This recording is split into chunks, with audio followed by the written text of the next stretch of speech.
everyone. This is Dr. Linda Malcor, and I'm responding to a video that was recently put out by August Hunt. And it's talking about the Lucius Artorius Castus stone. And I'm going to focus in on the lacuna that's along the break of the stone. And the word starts with ARM and ends with an S. And August is completely right. There is no O there that's visible. But adversus, the word that comes before ARM, takes a noun. And a noun in the accusative in Latin ends in OS. So that's where I got the OS from. I want to introduce you to a gentleman named Alessandro Faggiani. He's going to be uh, doing an interview with Richard later in the year.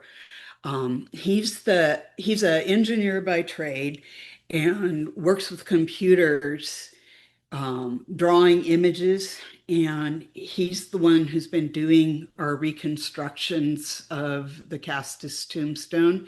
He's done several reconstructions for August. I'm not sure if the one on Chris Gwynn's website was done by Alessandro or if Gwynn did that himself.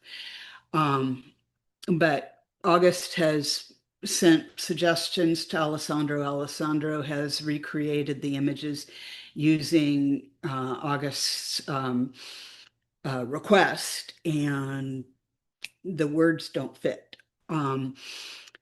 The ME ligature that August was talking about, you have ARM, and a ligature is where you have another letter crunched into the letter before it. And in the mid 1800s, a gentleman looked at the inscription and said there was an E crunched into the M. I'm going to provide a photograph that shows that there is no E crunched into that M. The M is perfectly clear. It's all there. So I don't know what that gentleman saw, if it was a shadow, if it was dirt, what it was, but there is no E there. Um, the NI ligature on Gwynn's page in the word to make Armenios would be really weird in this inscription because there's no usage of an NI ligature anywhere except I'm not sure if the Eton, no, I'm not sure. I don't think the Eton had it. Um, anyway, the inscription uses a lot of ligatures, a lot of abbreviations, and it doesn't use that one though, to the best of my knowledge. Hunt suggests that I stretched the word armados to make it fit in the image. I did not do the image. Alessandro did the image, and he used computer measurements to using other spacing in that line to make it accurate within a millimeter of what the spacing is. So I don't know what Hunt's going on about the spacing being stretched. It's perfectly authentic to the inscription. In Hunt's proposal, he uses ARM as an abbreviation for Armados, followed by Gentis. And there is no ARM abbreviation for Armados in Latin. It doesn't occur. So I don't know where he's getting that from. Armed tribes, which is what he's proposing, means the same thing as armed men, despite his protest to the contrary. Tribes are men. That's who's fighting. And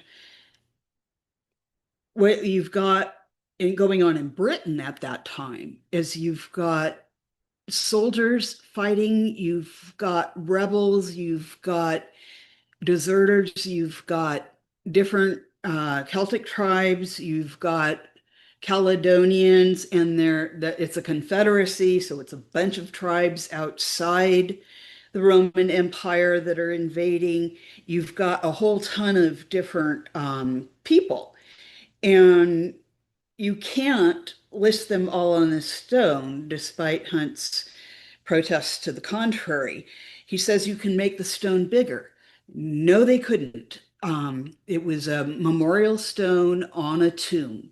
And we know from other finds related to the Artorii what their tombs were designed like, what they could afford, what they built. The tomb was found in a necropolis. And I've seen Castus's daughter's tomb, and it's the same size. And you can't put a bigger stone. This would have been up near the roof line, and a bigger stone would have extended beyond the roof line. So that doesn't work.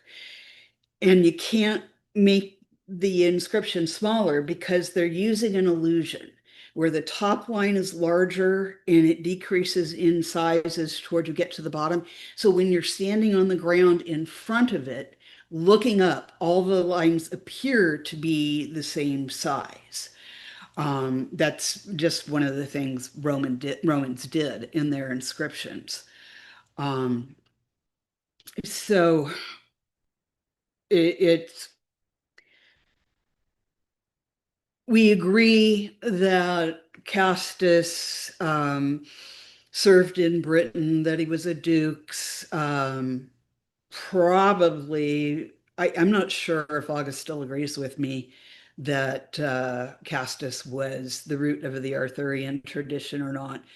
We both have thrown out the Armenios hypothesis because no troops from Britain ever got over to Armenia. There's absolutely no archaeological evidence for it. Um, I believe I have a table that maybe Richard can put on the video of the legions that were in Armenia. There were 11 of them. They didn't need to bring over legions from Britain. They didn't need to bring vexallations from Britain. They had 11 full legions in the area of Armenia. And it was called the Parthian War. It wasn't called the Armenian War. Um, they had there was a puppet king in Armenia, and the Parthians deposed him. And the Romans came in and kicked the Parthians out and pursued them to their own capital and defeated them at their own capital, and then reinstalled this puppet king in Armenia. They were not fighting against the Armenians. The Romans were fighting against the Parthians. So I don't know why people keep trying to insert the word Armenius there. It doesn't fit. The history doesn't fit. It just doesn't make any sense.